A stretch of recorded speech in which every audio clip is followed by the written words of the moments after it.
হায় রে আমার কপাল। সুন্দরী মেয়ে দেখে আমি বিয়ে করছিলাম, আর এখন সেই সুন্দরী বউ আমাকে দিয়ে রান্না করাচ্ছে। এই হাল্ক, এটা কি বানাইছিস রে হাল্ক? ঝাল কম না বেশি কিছুই ঠিক নাই। রান্না করলাম, খাওয়াইতে পারলাম না। এই রান্না তুই আর করবি না, আগামীকাল থেকে বাহিরে খাইবি, বুঝছিস? বিয়ের আগে আমি হাল্ক ছিলাম, বিয়ের পরে আমি শুধু মানুষ। এই হোটেলের ঝাল তো আমার বউয়ের থেকেও বেশি। থাক, বাড়ির রান্নাই ভালো ছিল। বাড়ির রান্না ভালো না, হোটেলের ঝালও সহ্য হয় না।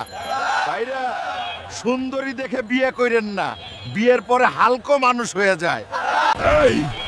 হাল, তুই আমার সমুদ্রের নিচ থেকে বড় তিমি মাছ নিয়ে এসে খাওয়াবি। ঠিক আছে বউ, আমি এবার তোমার জন্য তিমি মাছ নিয়ে আসতে যাচ্ছি।